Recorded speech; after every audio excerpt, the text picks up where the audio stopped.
जिस दिन उनके घर पर बुलडोज़र चला और उसके अगले ही दिन उनकी मृत्यु हो गई। दोनों कमा रहे थे, अब तो ये मैं ही कमाने वाली हूँ। अच्छा, तकलीफ तो हुआ ही। क्या करती हैं आप? छोटा मोटा काम। अगले दिन ही मुझे 12-13 तारीख को इन्फॉर्मेशन आती है कि सुबह सुबह की इनकी डेथ हो गई है। अंतिम संस्कार तक के पैसे नहीं थे।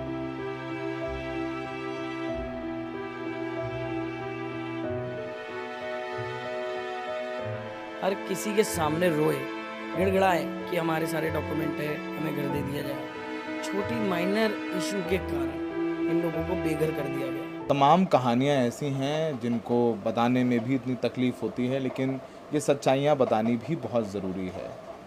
दिल्ली में डेमोलिशंस चल रहे हैं, सरकार कह रही अवैध कब्ज़े हैं, जो लोग रह रहे हैं वहाँ पे वो कह रहे हैं हम अवैध नहीं हैं। अब पुनर्वास योजना के तहत उनको घर नहीं मिल रहा क्योंकि कागज़ पूरे नहीं हैं। किसी का राशन कार्ड नहीं है तो उसको नहीं मिला, किसी का वोटर आईडी कार्ड है तो उसको नहीं मिला, आधार है, आधार के मायने नहीं, बिजली का बिल है उसके मायने नहीं, बहुत सारी बातें हैं। और एक ऐसी घटना भी हुई जिसे बताने में भी इतनी तकलीफ़ हो रही है कि एक महिला जिसका घर भूमिहीन कैंप में था, जो अब मलबे में तब्दील हो गया है, उस महिला की मृत्यु हो गई है। तबीयत ख़राब थी उनकी, 2-3 दिन से लगातार कोर्ट जा रही थी, दौड़ भाग कर रही थी, और जिस दिन उनके घर पर बुलडोज़र चला और उसके अगले ही दिन उनकी मृत्यु हो गई। पति पहले ही नहीं है, पीछे 2 छोटी बेटियां हैं जो अपने नाना नानी के पास रह रही हैं। आपकी बेटी थी, आपका नाम क्या है? जोशना। जोशना। आपकी बेटी थी? मेरा बेटी थी। क्या हुआ था उनको?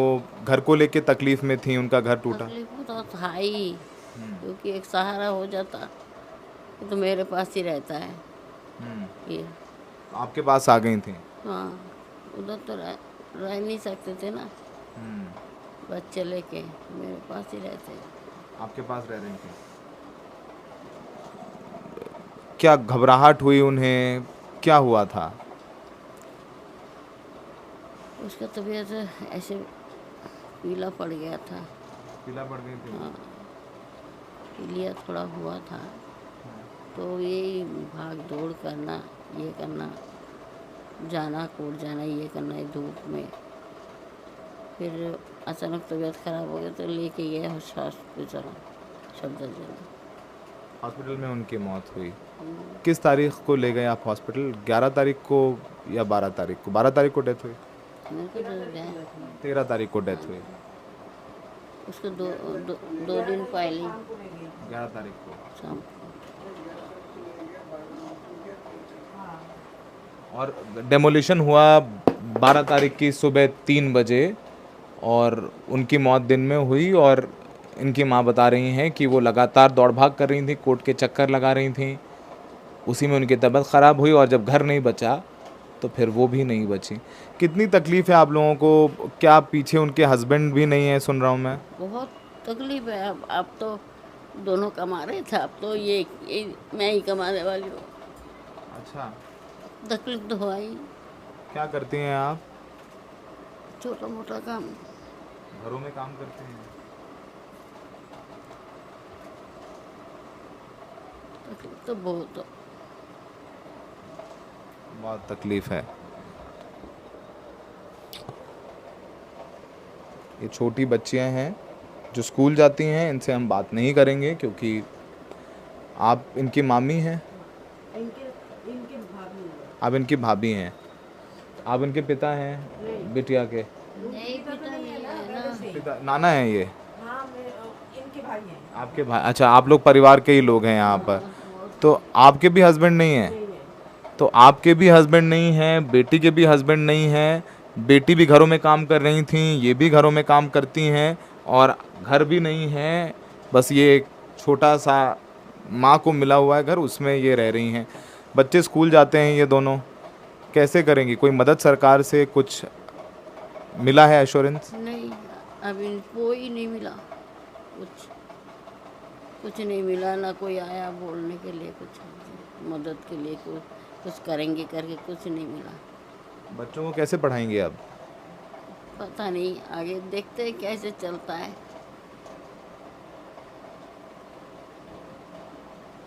ये भूमिहीन कैंप के कुछ लोग हैं, आप जानते थे इनको? जी भैया, मैं इनको जानता था और काफ़ी अच्छे से जानता था। पिछले 2.5 साल से जब मैं दिल्ली हाई कोर्ट में इस मामले को लेके गया था, जब मैंने इनको लीगल सहायता प्रदान करवाई थी अपने वकीलों द्वारा, तब से मैं बहुत अच्छे से जानता था। ये परिवार इतना परेशान था, इनकी माताजी जगह जगह उन्होंने हर नेता को, ऐसा नहीं है कि किसी को छोड़ा, हर किसी के गेट को नॉक करा, हर किसी के सामने रोए, गिड़गिड़ाए कि हमारे सारे डॉक्यूमेंट है, हमें घर दे दिया जाए। छोटी माइनर इशू के कारण इन लोगों को बेघर कर दिया गया। हम समय समय पर कोर्ट जाते रहे, कोर्ट में आवाज़ उठाते रहे, कोर्ट के सामने गलत तरीके से हमारे को प्रस्तुत करा गया सरकार के वकीलों द्वारा और सबको धक्का लगा। हमें टाइम तक नहीं दिया गया संभलने का। तो ये जो दीदी जिनकी मृत्यु हुई उनका भी घर टूट गया? हाँ जी बिल्कुल, सबका डेमोलेशन कर दिया। आपकी आखिरी बार कब बात हुई थी? मेरी आखिरी बार डेमोलेशन से कुछ दिन पहले बात हुई थी। उन्होंने बोला भैया मैं लड़ूंगी, मेरा हक है, मेरे आगे पीछे कोई नहीं है, मैं अपने बच्चियों को संभाल रही हूँ। बहुत कुछ उन्होंने बोला था उस समय। मैंने बोला कोई नहीं बहन, आओ हम आपके साथ खड़े, हम पूरा सपोर्ट करेंगे। बस लास्ट में डेमोलेशन होने के अगले दिन ही मुझे 12-13 तारीख को इन्फॉर्मेशन आती है कि सुबह सुबह कि इनकी डेथ हो गई है। अंतिम संस्कार तक के पैसे नहीं थे, गाड़ी वगैरह नहीं थी बॉडी ले जाने के लिए। तो मैंने वहाँ से जो भी लीडर्स वगैरह हैं वहाँ से बोलकर जो अरेंजमेंट हो सकता था हमारे द्वारा, वो हमने इनके लिए करवाया। अब यही है कि हम चाहते हैं कि उनका लास्ट का सपना भी यही था कि इनको अपना घर मिले, इनके बच्चों के सर पे छत रहे, क्योंकि ये कैसे गुजारा करेंगे, इनके एजुकेशन पे इफेक्ट पड़ेगा, बहुत सारी चीज़ें मैं बयान नहीं कर सकता, इतने शब्द है। क्योंकि हमारा पूरा कैंप इसको लेकर भी बहुत भावुक है, बहुत ज़्यादा परेशान है कि एक अपने घर के लिए लड़ते लड़ते चले गए वो हमारे बीच से। एड्रेस क्या था बेटा आपके घर का? A340 था भूमिहीन कैंप में।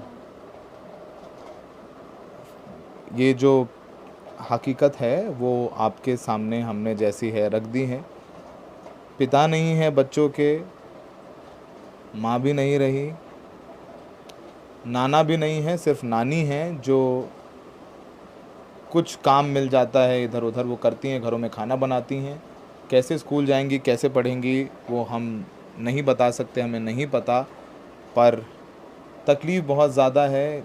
और ये बता रही हैं कि ये घर कितना अहम होता है किसी के लिए। जोड़ जोड़ करके तिनका तिनका घर बनता है, थोड़ा पैसा आता है तो कूलर आता है, थोड़ा पैसा आता है तो चूल्हा आता है। बुक्स कहाँ हैं आपकी?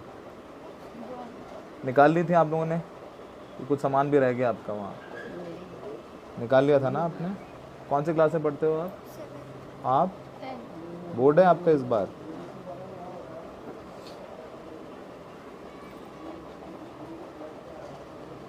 नानी को नहीं पता कि आगे क्या करेंगे, देखते हैं, बस देखते हैं, सोचते हैं।